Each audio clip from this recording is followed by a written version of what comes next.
Well, it's a warm welcome to Piet Roux from Sakeliga. Piet, before we get into the conversation we're going to have today about all the chaos that's going around the country, and you've got some very strong opinions. Congratulations on getting Russell Lamberti to join you as your new chief economist. He's highly respected around South Africa and quite a coup. Thank you. I think it's hard to think of anyone better suited than Russell. Russell is an economist, but he's widely read and his knowledge goes deep. And with that comes, a certain humility to the extent to which one can plan and a respect for decentralized decision making. And often with capable people, you can find that they're very smart and they can plan for others. But Russell brings, I think, and adds to that humility and decentralized thinking that we also try and have at Sakeliga. Solutions can come from many corners, and we shouldn't go for one option all the time only. Interesting. Just by way of background, how big is Sakeliga now? How many people do you represent? We have about 12,000 monthly contributing members. So we're a non-profit organization, and all the contributions from the members are used for our strategy, which is basically state proofing. It's either reforming the institutions of the state, or it is protecting members where those reforms aren't sufficient, or providing alternative ways and environments for doing business where there are insufficient state institutions. That's all we do goes into that. And so these 12,000 members contribute to that, but then our network is increasing, and we're in talks and finalization of talks with other organizations affiliating with us, chambers of commerce, agricultural organizations. So it's good to have wide support. I think the 12,000 understates it. And are they primarily businesses? Yes, they're either individuals or they're businesses. Both kinds of membership are possible with Sakeliga, as well as affiliation if you're a chamber of commerce. And sometimes we find that, especially if the businesses are large, then maybe it's easier for an individual executive or shareholder or owner to become a member in his own name rather than in the business name. But we're also grateful that many companies find it easy to associate, even when what we do is sometimes a little bit confrontational. We have strong opinions on the extent to which government shall interfere or not, and that can be difficult if you're on the radar. State proofing. I had a fascinating discussion yesterday with Connie Mulder of Solidarity's research unit, where he was talking a similar language. And the question I put to him had an interesting response, and I'd like to put it to you too. He believes that the Afrikaners in South Africa are 10 years ahead of everybody else in understanding the reality of the country. And the reason he puts this is because the Afrikaners have been the ones who've lost their schools, their universities. They've been, in his opinion, attacked by government over an extended period. And the rest of the country is now coming to similar realizations. And his view is self-help. You've got to help yourself. Is that something similar to what Sakeliga is thinking? And as a consequence, are you getting together with organizations like that? Yeah, I used to work for Solidarity a number of years ago at the Research Institute, and so I have a good understanding of that organization. And we're certainly from Sakeliga's side and from Solidarity's side, we're friends, even though we're independent organizations and they have different memberships and governance systems and so on. I think that the Solidarity movement and all its affiliated organizations are extremely important for maintaining law and order and a flourishing society. The historian Herman Gilleme often refers to the British historian Arnold Toynbee, who in the 1950s wrote a short reply to a journalist in South Africa asking him about his thoughts on the future of South Africa. That was shortly after the National Party came to power, etc. And Toynbee wrote, very interestingly, replied to say that in South Africa, you are about to face a problem that the rest of the world is due to face not in the unforeseeable future, which is, and these were Toynbee's words, the annihilation of distance through the use of Western technology or the application of Western technologies. And I think South Africa, we like to think of it as a country, but it's actually a very big and diverse region. It's much larger than most countries in the world, and it could just have as well have been a number of federated smaller countries or smaller states. And so it's a microcosm of a problem that certainly is relevant to the whole world, and that is, how do diverse cultural groups, regional groups, that have interactions on a commercial and a social level. How do you develop the institutions politically and commercially to navigate these different expectations? And so in South Africa, I think Afrikaners, because they tend to have a larger cultural awareness than some maybe other groups in South Africa, they are more attuned probably to in it. I don't think that it's a unique problem to South Africa, but I think that South Africa and Afrikaners within that, but all the other groups as well, we do have an advantage over the rest of the world, that we are faced with Toynbee's challenge maybe 10, 20, 30 years before the rest of the world have to figure this out. And other places in the world haven't. Europe, the US, they haven't figured out this. And they will have to, and we're trailblazers in that regard.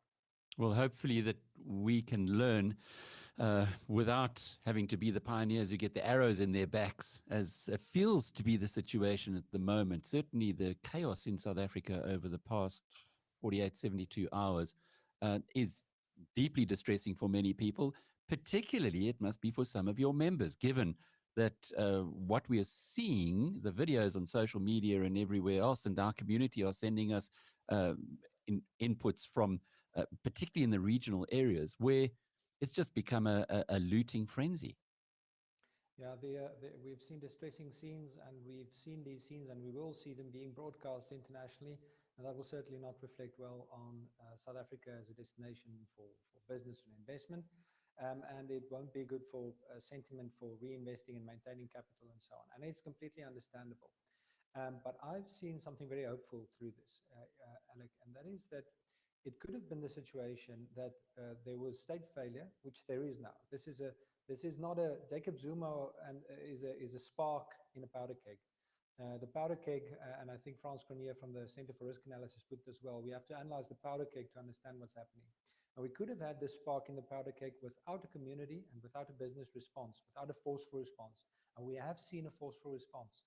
It's not nice to see, but the only thing worse to see than a forceful response from businesses and communities protecting their property, protecting the lives and livelihoods of their communities, and taking hands with cultural communities different from themselves. And we've also seen that. Without that, we would have seen something much worse, which was destruction and looting uncontrolled. And what's happening now is bad, but it's controlled, it's contained to a significant degree. It's not like the whole country's on fire. It's localized, it's very bad where it is, and we're seeing, if only the police were to handle this, it would have been, and even the army, it would have been a complete disaster. But we're seeing communities and businesses taking a stand. I think that is very good. So we're seeing in this vacuum of state failure, we're seeing a rise of decentralized decision-making, even at the level of personal and community security. To me, that's very hopeful. Did you pick up support for this line of thought from what we witnessed in the president's address last night? No, to me, the president's address last night was still typical of centralized decision making. The president was, if at all, I'm struggling to remember if at all did this, but if he did, it was very, by the way, acknowledging that the reason this situation is contained to the degree that it is probably, is definitely through the response from communities and businesses. And we have not seen the president encouraging that. We have seen him saying you should not take the law into your own hands. But that needs to be a qualified statement. Yes, one should not act unlawfully and meet our judgment. That you should do that in an orderly way, and there are institutions for that. But in an emergency, it is important. In the absence of police or state law enforcement, it is not only legitimate, but it is required for businesses and communities to take a stand. And I think it would have been, I would have welcomed it if the president encouraged that in a responsible way. It's no use saying that it shouldn't happen or pretending that it doesn't happen. It's going to happen. What is now required from leadership is to steer that in a lawful and an orderly way. But it is somewhat foreign to the approach by the ANC over many years. You just think about in the rural areas, the disbanding of the commando system going back decades. where people, farmers who were exposed, were at least had a protection mechanism, which was um, comprehensive, disbanded by government, by central government. We've also seen the recent attempt in Parliament to disarm the population, which has received a massive kickback. And in the context of what's just happened, can you imagine if if this came 2 years later and that legislation was through and people were not able to defend themselves? Yeah, I think that what we've seen now over the past few days is making it very unlikely that the government will succeed in passing the legislation that they intend to. And if they intend to, I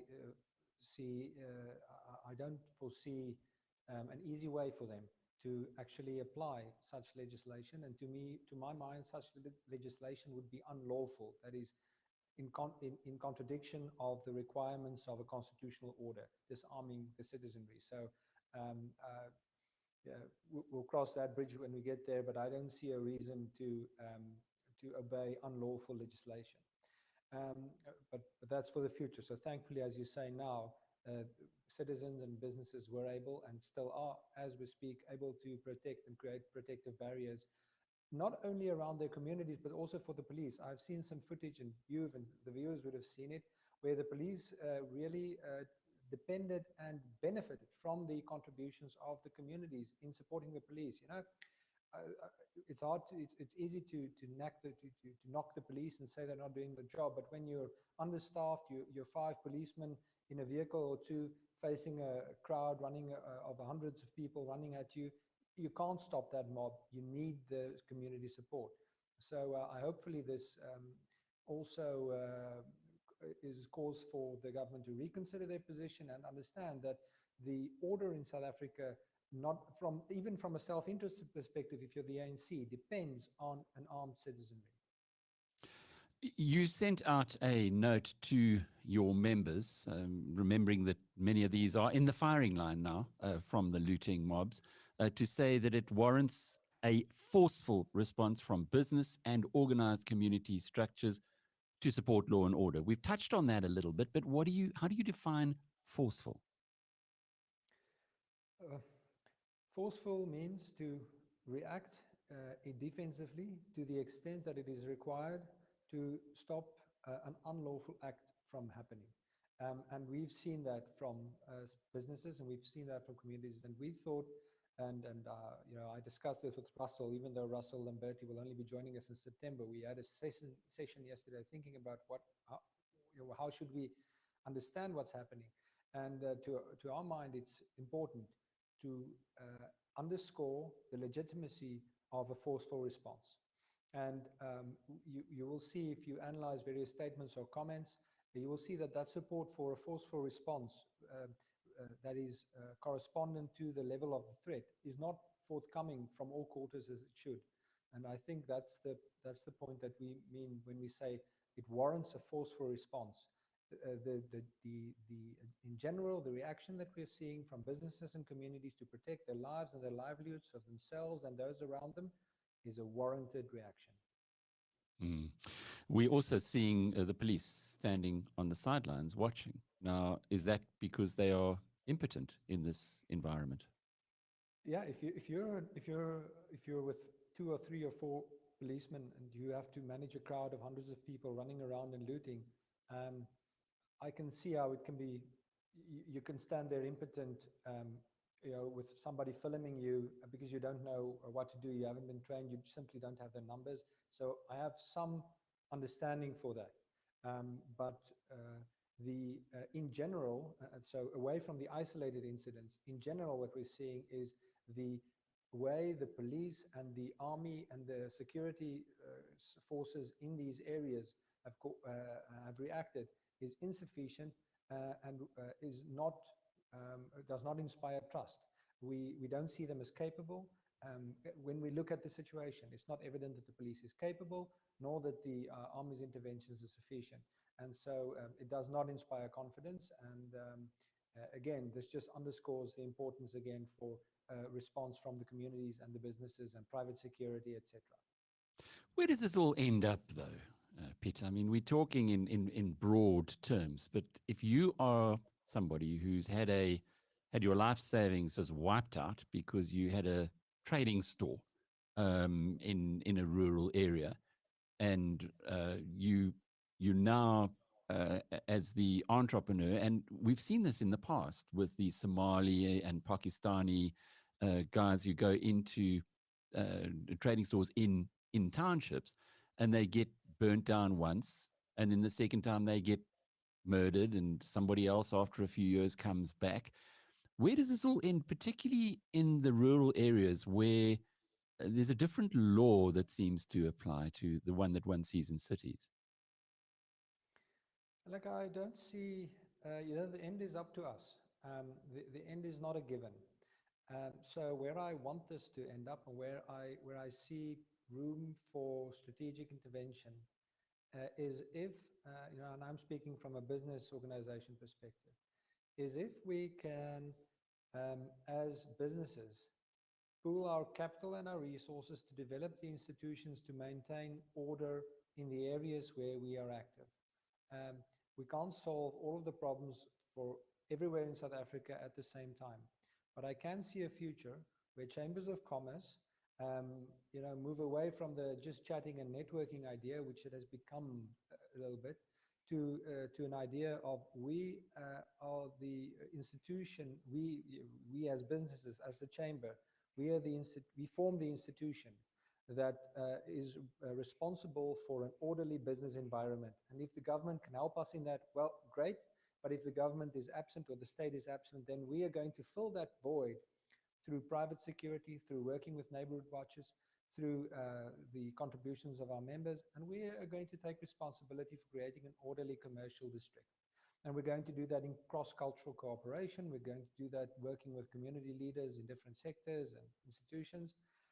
That's a future that is an option.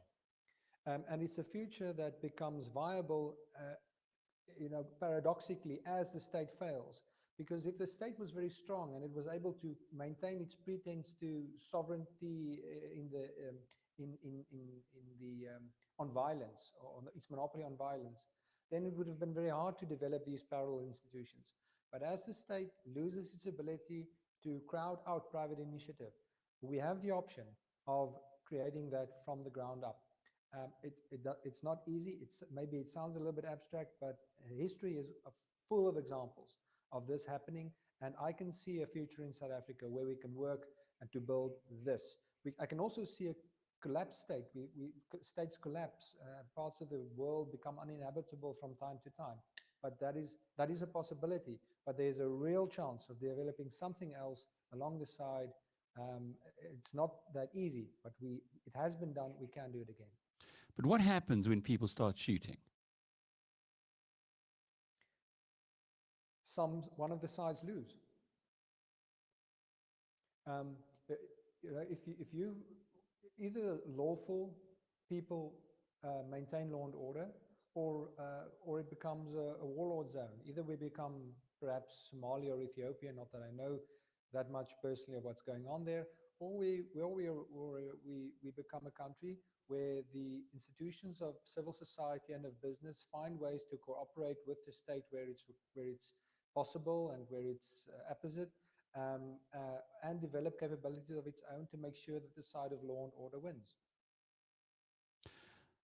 If you look forward now to 5 years from today, you did say initially that you were optimistic that what has occurred is perhaps some kind of a watershed.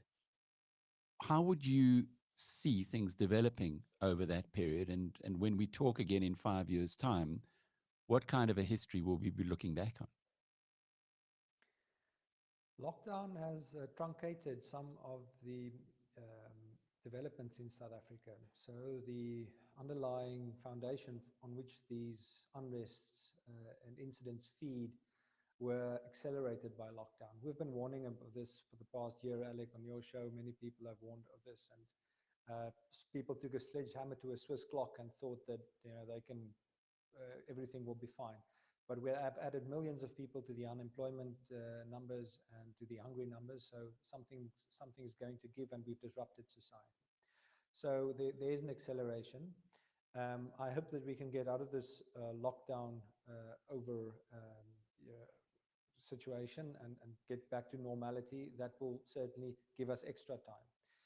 Likely in the next 5 years, we will see an increase in state failure and a decrease in the capacity of the state to maintain law and order, and other kinds of services and infrastructure.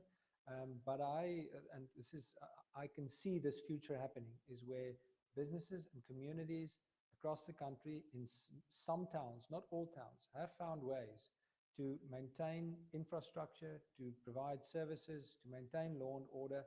And we're going to see a more and more divergent South Africa. Some parts are going to look good and some parts aren't.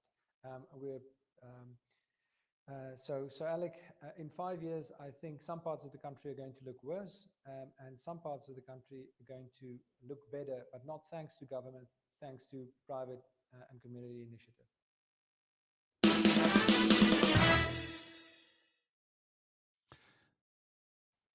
Excellent. Piet, thanks.